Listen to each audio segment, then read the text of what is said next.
What's really inside energy drinks? Energy drinks promise wings, lightning speed, and instant brain power. But what's really inside that turbocharged aluminum can? Let's start with the big one, caffeine. One can has as much caffeine as 3 cups of coffee, enough to launch your heart into orbit. Then there's the sugar, or worse, artificial sweeteners. Next up is taurine, an amino acid named after a bull. Taurine helps with brain and muscle function, but energy drinks often use synthetic versions. Most cans also throw in herbal extracts like ginseng or guarana. Are they effective? Some studies say yes, others say meh. Many drinks also contain B vitamins because sciencey labels sell better. Mix it all together and you get a legal stimulant cocktail. In rare cases, too much can lead to insomnia, heart issues, even death. Health experts suggest no more than 400 milligrams of caffeine a day. Some cans have half that in one hit. And don't mix energy drinks with alcohol. That combo tricks your brain into thinking it's sober. So what's really inside an energy drink? A blend of stimulation, sugar, and science. Yes, it might give you a boost, but crash is inevitable, and often loud. If you need energy drinks to function daily, your body's trying to tell you something. Instead, hydration, sleep, and food. Revolutionary, I know. You don't have to quit cold turkey, just read the label before you chug the lightning. What's really inside a vending machine? You walk up, insert your dollar, and press B7. But what actually happens inside the vending machine? Behind the glass, it's not magic. It's a network of motors, coils, and sensors. Each snack sits on a spiral metal coil. When you press a button, a motor turns that specific coil. That spinning coil slowly nudges your snack forward until gravity does the rest.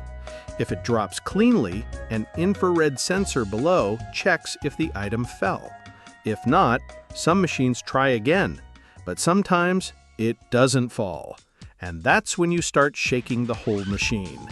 Inside, the machine is also watching you. Cameras and weight sensors detect tampering. And the money? It goes through a validation maze of magnetic strips, light scans, and metal detection. If the machine doesn't trust your money, it spits it right back out. Modern machines can even take Apple Pay or face scans.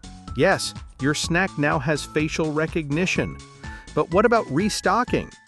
Every item is tracked by weight and sales logs. When supplies run low, a signal gets sent, either to a human or to a restocking robot.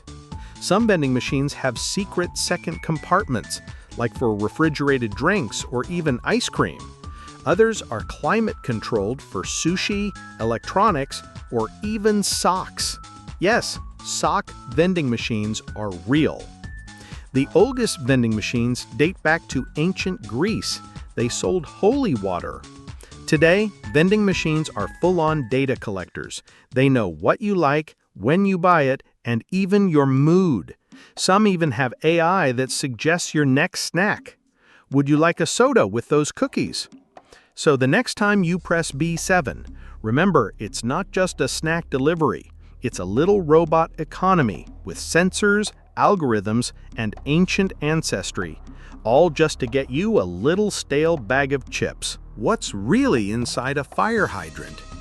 You see fire hydrants everywhere. Bright red, yellow, even blue, just sitting on sidewalks like street furniture. But what's really inside them? And why do firefighters trust them with life or death water pressure? First off, they're not connected to a tank. They tap directly into underground water mains. And weirdly, they don't hold water until they're opened. That's because in many places, hydrants are dry barrel types, meaning the valve is way down at the bottom, below ground. When firefighters open the top with a special wrench, they're actually turning a long rod that opens that underground valve. Boom! Water rushes up from the city main, high pressure, cold, and fast. But wait, why are some hydrants blue, yellow, or green? Those colors are a code. They show how much water pressure that hydrant has. Blue? That's a fire hose dream. Red? You better have backup. But hydrants aren't just water spigots. They're engineering time capsules. Many are 50+ years old, yet still work perfectly. And yes, sometimes people crash into them. But no, they don't explode like in cartoons. Most are built to shear off at the base, like Lego bricks, to prevent flooding. And the weirdest part? There are hydrant nerds, people who collect and restore old ones.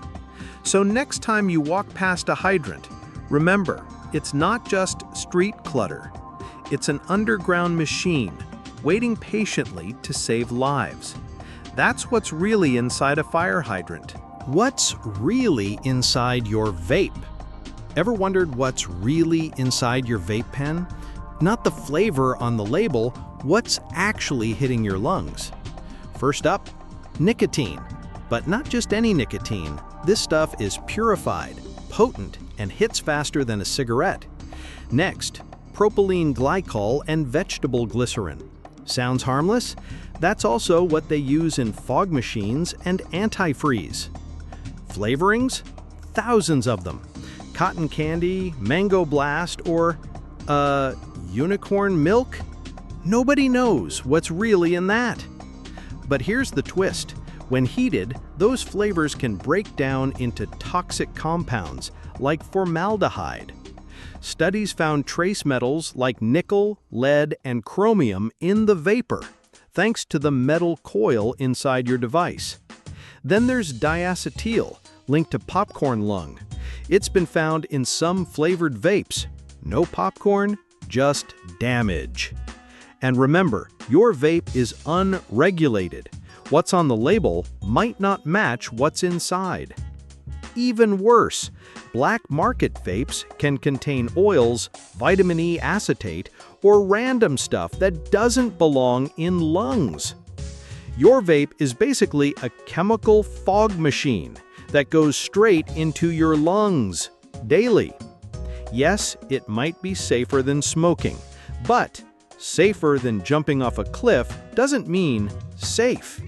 So the next time you puff that sweet strawberry cloud, just remember what's really inside. What's really inside your toothpaste? That minty freshness? Mostly artificial flavorings, chemistry, not peppermint leaves. The white paste? That's hydrated silica, basically powdered sand. It's there to scrub plaque off your teeth, gently or not.